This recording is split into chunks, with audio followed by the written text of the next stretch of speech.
vienen apareciendo nuevas tribus, o un mismo joven podría pertenecer a diversas tribus, o podría saltar de una tribu a otra.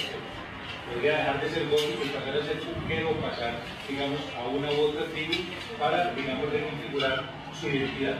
O sea, que el joven está estructurando hoy su identidad a partir fundamentalmente de la pertenencia a una de estas tribus. El nomadismo es la posibilidad también de que este joven esté cambiando de perspectivas, por ejemplo, en términos de su identidad.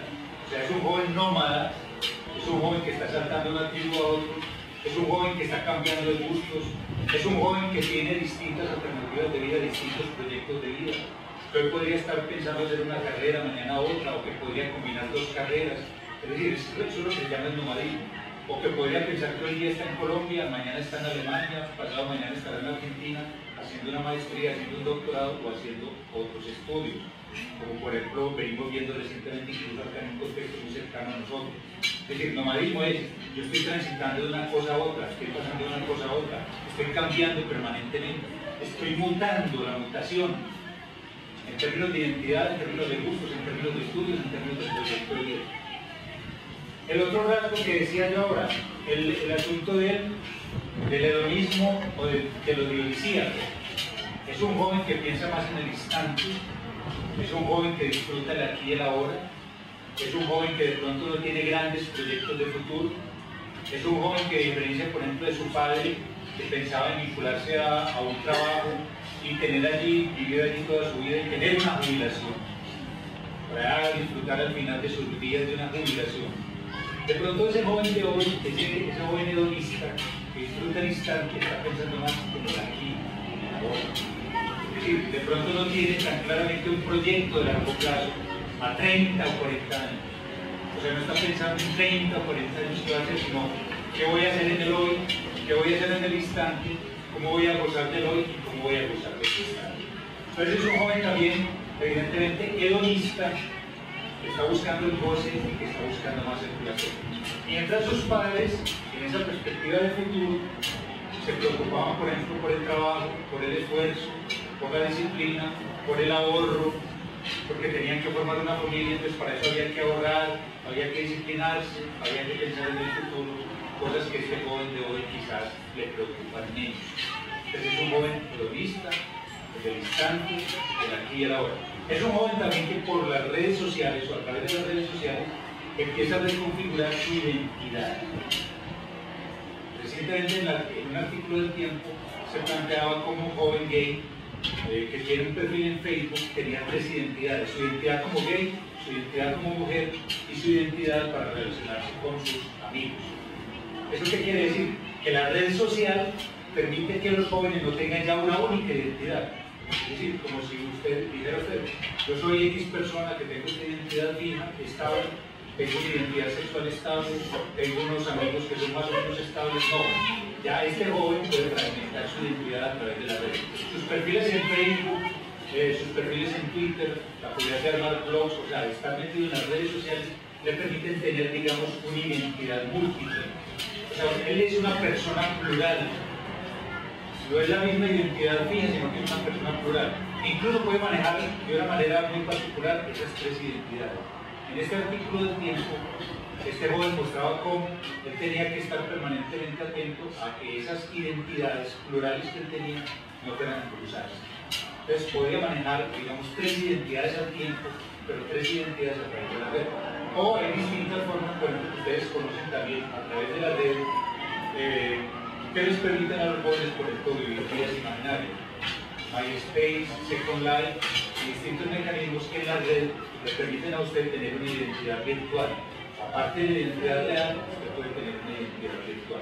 Entonces, esa es otra característica, por ejemplo, que tiene el joven de hoy. No es una identidad fija, sino que es una identidad, digamos, una identidad virtual.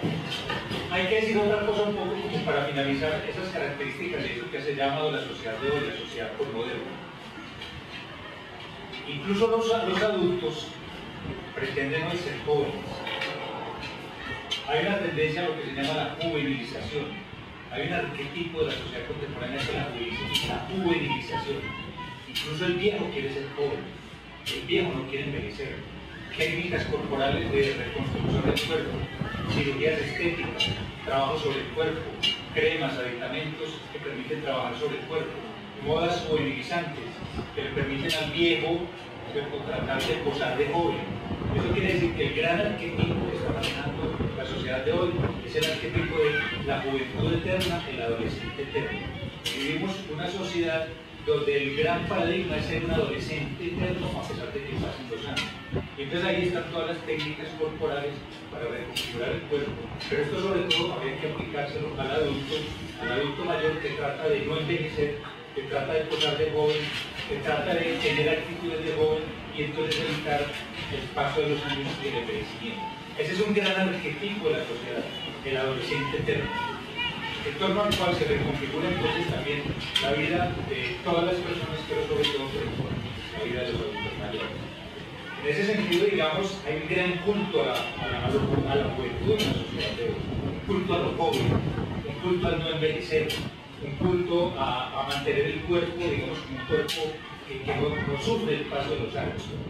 Pero también, digamos, en los jóvenes, es el culto a un trabajo sobre el cuerpo, los tatuajes, los piercings, la estilización del cuerpo, el proyecto del Gadez.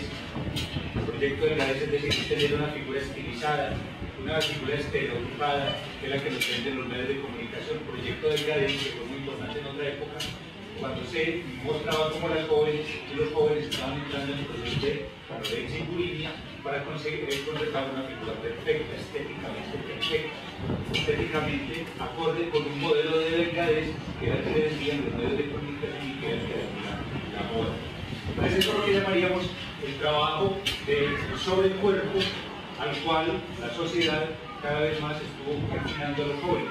Usted tiene que trabajar sobre su cuerpo, tiene que estar atento a su cuerpo, tiene que estetizar su cuerpo, tiene que moldear su cuerpo, tiene que trabajar sobre su cuerpo. Su cuerpo es el nuevo refugio. Mientras en otra época se decía que había que cultivar el alma, hoy día los jóvenes la única tarea que tienen es cultiven el cuerpo, cultive su cuerpo. Usted ya no tiene alma, usted lo único que tiene es cuerpo. Trabaje el cuerpo, moldee el cuerpo, estetice el cuerpo, haga cirugía sobre el cuerpo, refaccione el cuerpo, remodele su nariz, remodele sus glúteos, remodele sus senos, porque entonces usted tiene que rendirse con su cuerpo. Entonces ese es un poco el escenario que le pone hoy día la sociedad postmoderna al joven a través de los medios de comunicación, a través de las redes y a través de esa nueva realidad. Entonces esa es una realidad que están viviendo los jóvenes hoy. Tribalismo, nomadismo, hedonismo y estetización del cuerpo. Nuevas realidades a las cuales están enfrentados, digamos, los jóvenes en la sociedad que se llama hoy día postmoderna. Distintos autores han trabajado sobre eso. Yo les mencionaba a un francés, Michel Montessori, y les mencionó también a un autor que ustedes conocen, que es el señor Sigmund Bauer. Pero entonces ahora sí, vamos a abrir un espacio para 3 preguntas y que podamos entonces hacer un pequeño intercambio de video. ¿Quién quiere hacer alguna pregunta? ¿Quién tiene inquietud sobre este asunto? Sí, vamos.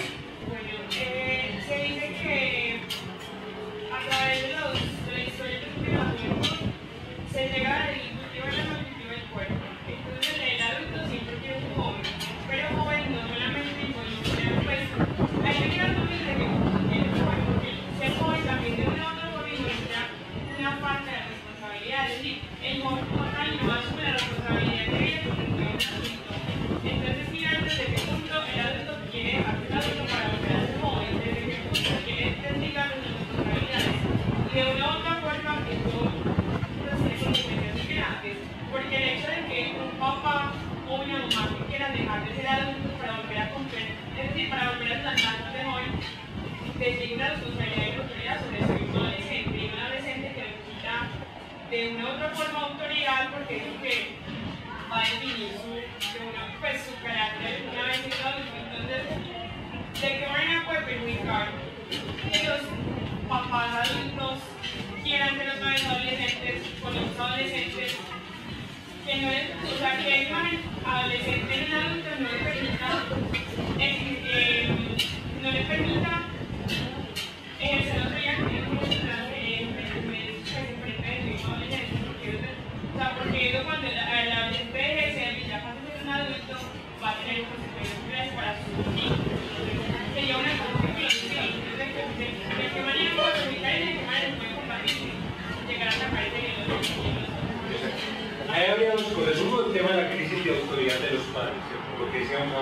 Es decir, con todas las reivindicaciones que los movimientos juveniles plantearon en la década de los 60, parte de los 80, digamos como que la autoridad de los padres entró en crisis. Entonces el padre o los padres, sobre todo digamos la figura masculina, no ha logrado asumir como esa nueva situación y ese nuevo rol, entonces la autoridad única en la familia.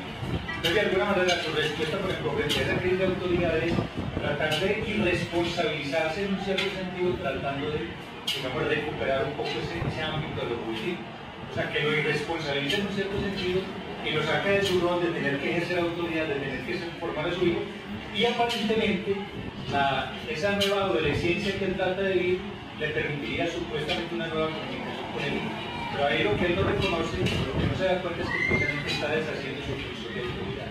Pierde su función de autoridad por recuperar al hijo como padre. Pero lo que pasa es que biológicamente sabemos que el padre de todas maneras tiene una distancia frente al hijo, los padres tienen distancia frente a los hijos. Entonces, ellos no pueden jugar al rol de ser el par del hijo. O sea, los hijos tienen sus pares entre los miembros de su propiedad.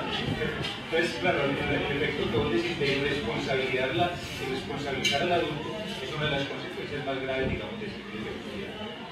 Otra pregunta que vamos por acá. Te decía que cuando vos haces esa reeducación de los estudiantes frente a la economía y las transformaciones sociales en Colombia también que decía que lo de la educación, sobre las universidades públicas, la autonomía universitaria, pero que fue en sí lo que transformó